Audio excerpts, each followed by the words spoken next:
மார்னிங்ப்பா.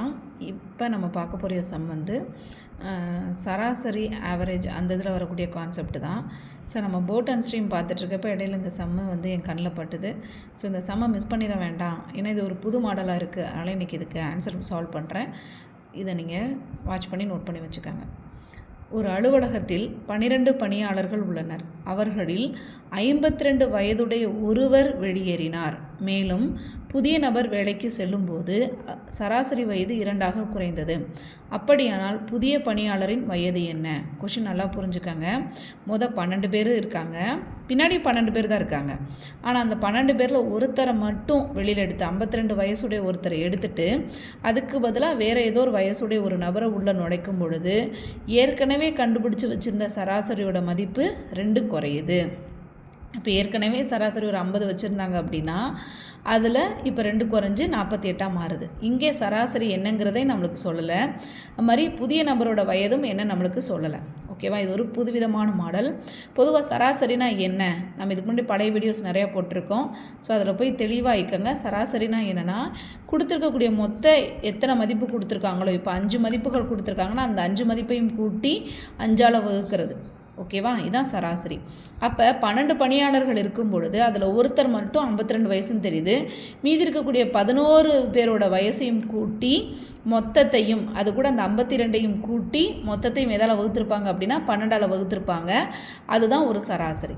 இப்போ எனக்கு இங்கே சராசரி அப்படிங்கிறது தெரியலை, அதை நான் எக்ஸ்ன்னு எடுத்துக்கிறேன்.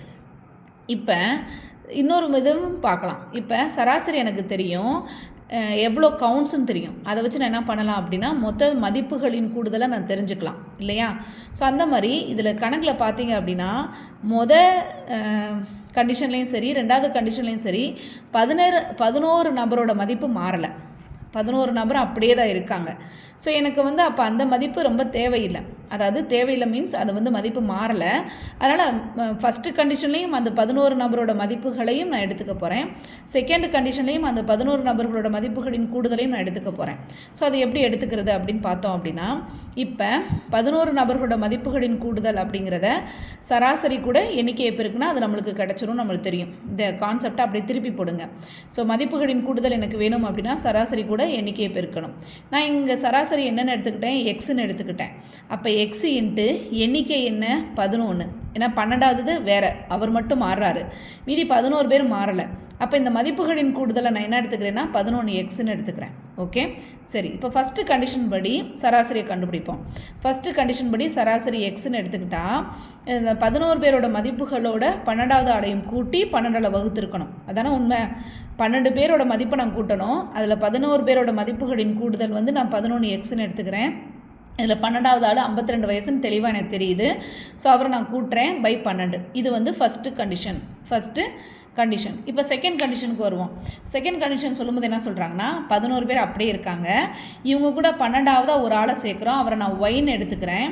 இந்த 12 பேரையும் கூட்டி 12ஆல் வகுக்கிறேன். வகுத்ததுனால எனக்கு என்ன ஆகுதுன்னா முன்னர் கண்டுபிடிச்ச சராசரியில் 2 மதிப்பு குறையுது. ஸோ அப்போ அந்த டெஃபனிஷனை நான் எப்படி ஈக்குவேஷனாக கொண்டு வந்திருக்கேன்னு பாருங்கள். ஸோ 11 மதிப்பு அப்படியே இருக்குது, ப்ளஸ் அது கூட ஒய்ன்னு ஒரு புது ஆளை சேர்க்குறோம். 12 பேர் ஆகிறாங்க. இந்த 12 பேரோட சராசரி 12ஆல் வகுத்தோம் அப்படின்னா தான் அதோட சராசரி. அந்த மதிப்பு என்னவாகுதுன்னா ஏற்கனவே கண்டுபிடிச்ச எக்ஸ் மதிப்புலேருந்து 2 குறையுது. Okay, right. இப்போ இந்த எக்ஸுக்கு பதிலாக என்ன பண்ணலாம் அப்படின்னா இந்த ஃபஸ்ட்டு ஈக்குவேஷனை அப்படியே இன்புட்டாக கொண்டு வரலாம். ஓகே, ஸோ அப்போ ஃபஸ்ட்டு இதை கொண்டு வந்தோம் அப்படின்னா என்ன ஆகுது, இப்போ இந்த எக்ஸுக்கு பதிலாக 11x + 52/12ன்னு போடுறேன், -2. ஓகே, இதை அப்படியே தான் கொண்டு வரேன்.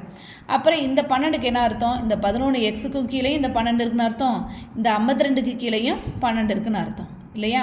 ஸோ அப்போ இந்த மாதிரி கொண்டு வரேன் 52/12 -2.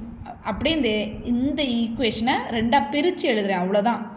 இந்த பக்கம் அதே மாதிரி பிரிக்கிறேன், 11x/12 + y/12ன்னு பிரிக்கிறேன், 2ஆக பிரிச்சுறேன்னா. ஸோ இதை சிம்பிளாக அடிக்கலாம். 2 பக்கமும் ஒரே மாதிரி பின்னம் இருக்குது, ப்ளஸ் நம்பரில் இருக்குது அப்படின்னா இது இந்த பக்கம் வரும்போது மைனஸ் ஆயிரும். ஸோ இந்த இடத்துல அடிச்சிடலாம், இப்படியே அடிக்கலாம். ஸோ இல்லை இங்கிட்டு கொண்டு வந்து மைனஸ் ஆக்கியும் அடிக்கலாம், அதனால் தப்பு கிடையாது. ஸோ இப்போ y/12 = 52/12 -2ன்னு இருக்கும். இந்த -2 வந்து ஹோல் நம்பர், இது வந்து பின்ன நம்பர். அப்போ என்ன பண்ணணும், இதையும் பின்னமாக்கி தான், அதாவது மீச்சிமா கண்டுபிடிச்சி தான் நம்ம என்ன பண்ணணும் அப்படின்னா ஒரு பின்னத்தை வந்து கழிக்கவோ கூட்டவோ செய்யணும். அப்போ என்ன பண்ணுறோம், இங்கே கீழே 12 இருக்குது, இங்கே 2க்கு கீழே 1 தான் இருக்குதுன்னு அர்த்தம். அப்போ 1க்கும் 12க்கும் நீங்கள் வந்து மீச்சிமா கண்டுபிடிச்சிங்க அப்படின்னா அதே 12 தான் வரும். ஸோ அப்போ இந்த 12ஆல் கீழேயும் பெருக்கணும், ஓகேவா. ஸோ 1 × 12, அதே 12ஆல் மேலேயும் பெருக்கணும். ஸோ அப்போ இங்கே இது வந்து 12 2 24ன்னு வந்துடும். இங்கே 52 - 24/12ன்னு இருக்கும், ஓகேவா. ஸோ இதுக்கு வந்து ஆன்சர் வந்து இது ரெண்டுத்தையும் கழிக்கும்போது நம்மளுக்கு என்ன ஆன்சர் கிடைக்கும், 28 கிடைக்குமா, ரைட் தானா. ஆமாம், 28 கிடைக்கும். இப்போ y/12 = 28/12ன்னு இருக்கும். ஸோ இந்த 12க்கு இந்த 12க்கு அடிச்சிடலாம். ஏன்னா இந்த 12 வந்து பைக்கு கீழே இருக்குது, இந்த பக்கம் வரும்போது மேலே வரும். ஸோ இந்த 12 இங்கே மேலேயும், இந்த 12 இங்கே இருந்தால் அடிக்கலாம், அப்படியே அடிக்கலாம். எப்படி அடித்தாலும் ஆன்சர் வந்து என்னவா இருக்கும் அப்படின்னா 28 தான். y = 28. அப்போ புதிய நபரோட வயது என்னன்னு பார்த்தோம்னா 28. இதுதான் ஆன்சர். தேங்க்யூ.